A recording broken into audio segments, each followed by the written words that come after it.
ruined my marriage. True, sweetie. Lying ruined my goddamn marriage. Yeah. Hurled allegations at him, but thanks to all the baby oil, the charges didn't stick. We can no longer defend Kevin Hart because the truth he never wanted out about his messy relationship history is finally catching up with him. He cheated on his first wife while she was raising their 2 children. Then he cheated on his second wife while she was 8 months pregnant. And the whole thing was caught on video. The fact that he gets all quiet when you bring it up. That means he did something wrong. Every woman in his life found out the same way, and every time the story broke, he turned the pain into a punchline before anyone could hold him accountable. But you cannot cancel Kevin Hart. You just can't do it. He's made of Teflon.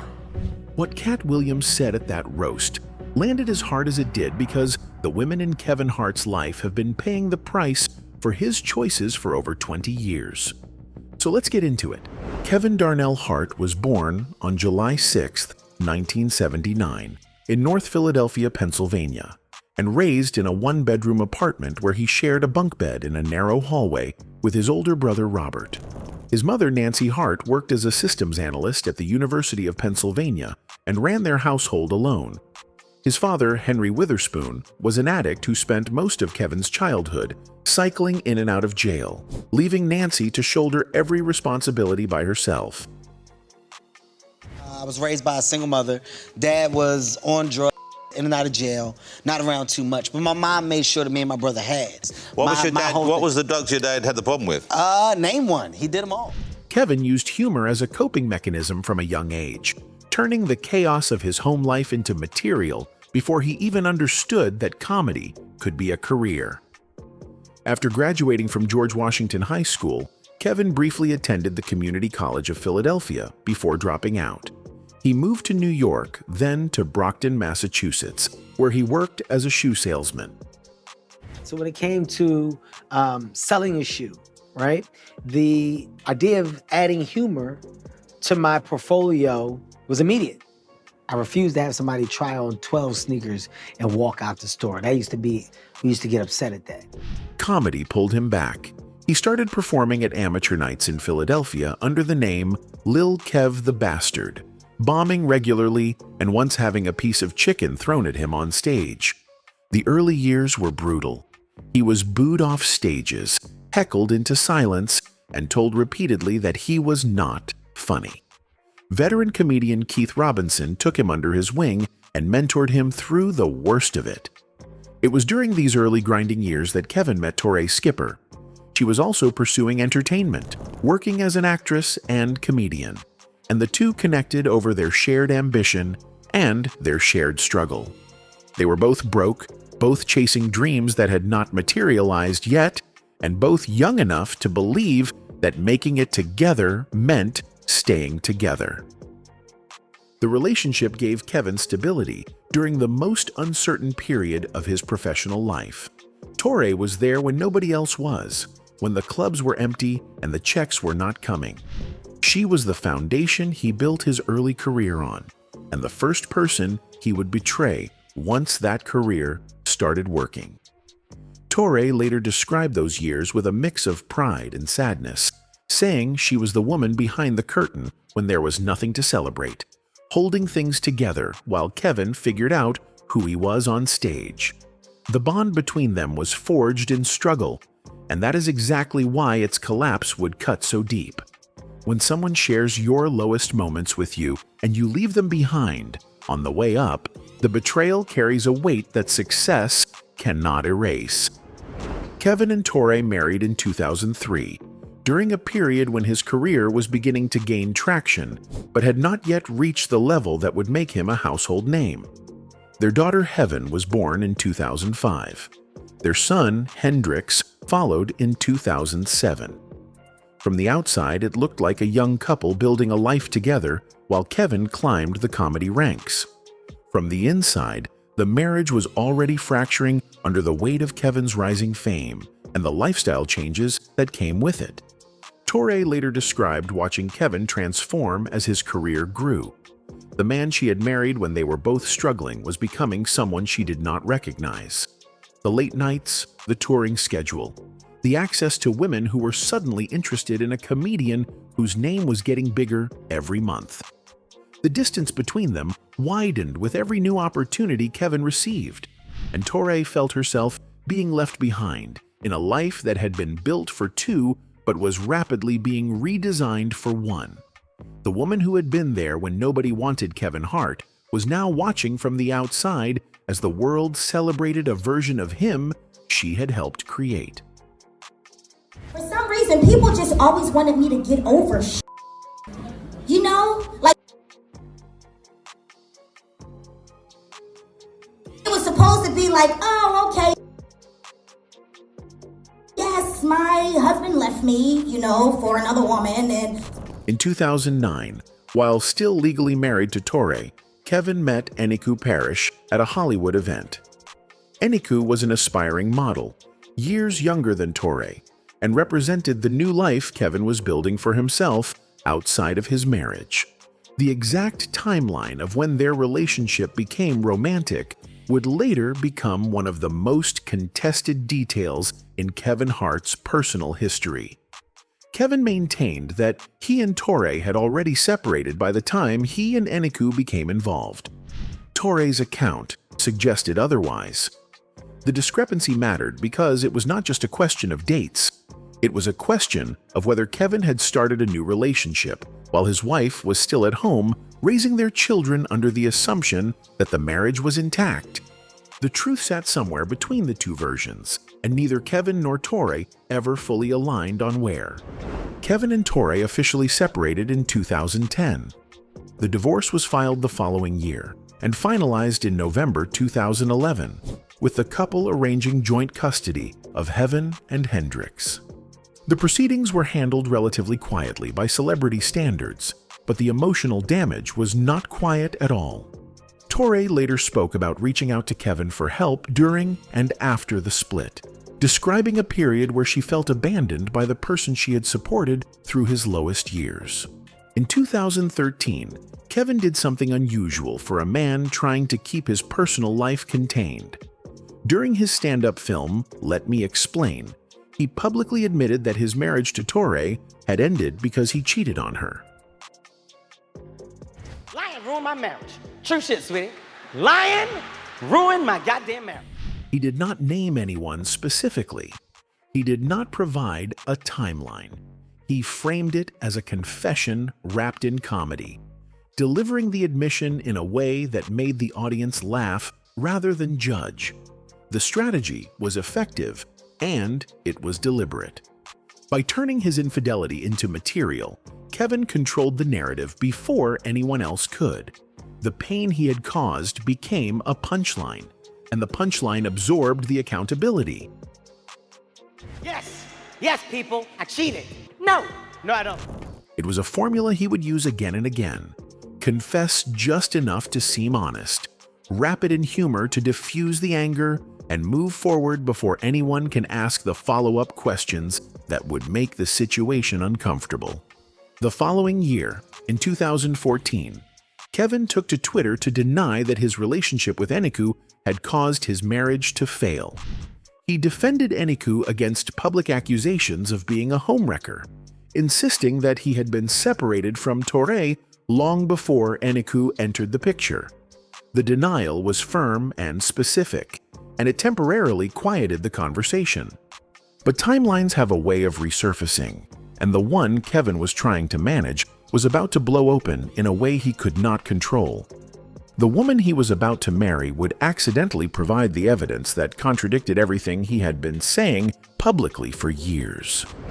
Kevin and Eniku married on August 13, 2016, in a lavish ceremony in Santa Barbara, California. Kevin's son Hendrix served as best man. The wedding was covered extensively by celebrity media and presented as the beginning of a new chapter. Proof that Kevin had learned from his mistakes and was building a life with the right person this time. The image was polished, intentional, and designed to close the book on the Torrei era permanently. Then, Eniku made a social media post that reopened it. On their first wedding anniversary in August 2017, Eniku posted a tribute to Kevin that included a detail fans immediately flagged. She wrote that they had been together for 8 years. The math was simple and devastating. 8 years from 2017 meant they had been together since 2009, the year Kevin was still legally married to Torrei. The post directly contradicted Kevin's public claim that he and Torrei had already separated before Eniku came into the picture. Torrei responded on Instagram. She did not make a scene. She simply acknowledged the post in a way that confirmed what the numbers already showed, that the timeline Kevin had been defending for years did not hold up. Fans sided overwhelmingly with Torrei, and the narrative Kevin had carefully constructed about the end of his first marriage collapsed under the weight of a single anniversary caption. Kevin never publicly addressed the discrepancy directly. He did not correct Eniku's post. He did not issue a follow-up statement. He did not acknowledge Torrei's response. He simply moved forward, relying on the same strategy that had worked for him every time his personal life threatened to derail his career. Silence, followed by humor, followed by the hope that the audience would eventually forget. His PR team understood that engaging with the timeline would only amplify it, and that the safest move was to let the news cycle carry the story away. The approach worked professionally. His next film opened to strong numbers. His next tour sold out. The career was bulletproof in ways that his personal integrity was not. But the women involved did not have the luxury of moving on that cleanly. Torrei had just watched her suspicions confirmed publicly by the very woman Kevin had left her for. Eniku had just inadvertently exposed the lie her husband had been telling the world about how their relationship began. The anniversary post that was supposed to celebrate their love had instead become the evidence that contradicted it. They did not forget, and what happened next made sure they never would. In September 2017, 1 month after Eniku's anniversary post had already put the timeline under scrutiny, Kevin Hart's personal life detonated in a way that no amount of comedy could absorb. An anonymous individual contacted him with a explicit video recorded in a Las Vegas hotel room showing Kevin with a woman named Montia Sabag. The person behind the recording demanded money in exchange for not releasing the footage. Kevin was being extorted. Eniku was 8 months pregnant with their first child together, a son they would name Kenzo. Kevin made the decision to get ahead of the story before the extortionist could release the video. He uploaded an apology to his Instagram, calling himself irresponsible and acknowledging that he had made a mistake that put his family in a position they should not have been in. The video was addressed primarily to Eniku and his children. He did not deny the affair. He did not claim the video was fabricated. He simply admitted it happened and asked for forgiveness. I made a bad error in judgment and put myself in an environment where only bad things can happen, and they did. And in doing that, I know that I'm going to hurt the people closest to me, who I've talked to and apologized to, being my wife and my kid. He called the cheating an irresponsible error in judgment, then asked his pregnant wife for forgiveness publicly and vowed to repair the relationship. The tone was contrite, but the pattern was unmistakable. Kevin had cheated on Torrei. He had denied the overlap with Eniku. He had married Eniku, and now he had cheated on Eniku while she was carrying his child. The cycle was not a mistake, it was a behavior. Jonathan Todd Jackson, Kevin's former friend and business associate, was later arrested and charged with extortion related to the video. Montia Sabag filed a lawsuit claiming she had been recorded without her consent and that the encounter had been set up deliberately to create compromising material. The legal fallout stretched for years, with Kevin ultimately prevailing in a $12 million lawsuit brought by Sabag. But the legal victory did nothing to repair the personal damage. The image of a man apologizing on Instagram while his pregnant wife watched from home became the defining visual of Kevin Hart's relationship history. The full extent of how the Las Vegas scandal played out inside the Hart household was not revealed until 2019 when Netflix released Kevin Hart, Don't F It Up, a 6-part documentary series that followed Kevin through the aftermath of the extortion case and the Oscars hosting controversy that had consumed his public life the previous year. Eniku's segments were the most devastating part of the series. She described finding out about the cheating not from Kevin, but from an anonymous direct message sent to her phone containing the video clip. She was 8 months pregnant. She opened the message and watched her husband with another woman. The discovery happened while Kevin was away, and she processed the initial shock alone before confronting him. You publicly humiliated me. I just kept saying, how the f did you let that happen? She described the period that followed as the worst of her life. The arguments were constant. The trust was destroyed. She considered leaving since the public humiliation of watching the scandal play out in tabloids and on social media while she was preparing to give birth compounded the private pain in ways she said were almost impossible to endure. She stayed. She chose to work through it.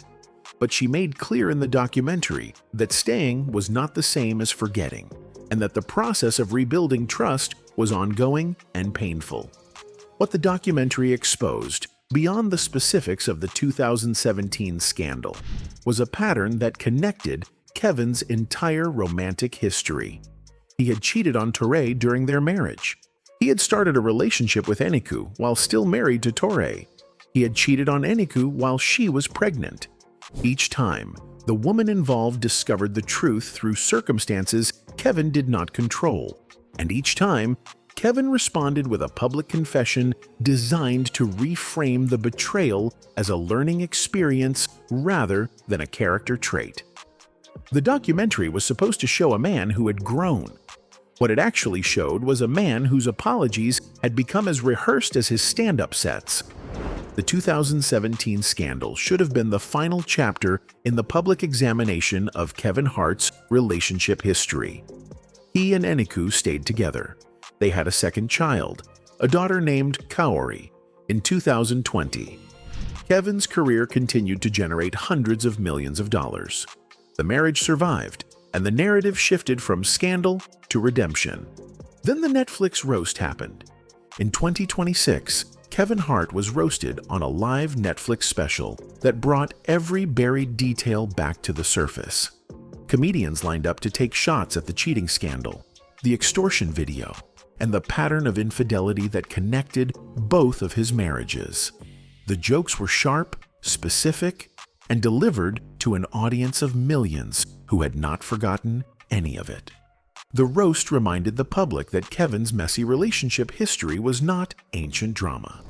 It was a documented pattern that had played out across 2 decades, 2 marriages, and multiple women who had been hurt in the process. Katt Williams, who had been feuding with Kevin for years, was among the roasters. He accused Kevin of stealing his material, called him an industry plant, and made pointed references to Diddy parties that landed harder than comedy usually does. They tried to cancel Kevin for the Diddy parties. They hurled allegations at him. But thanks to all the baby oil,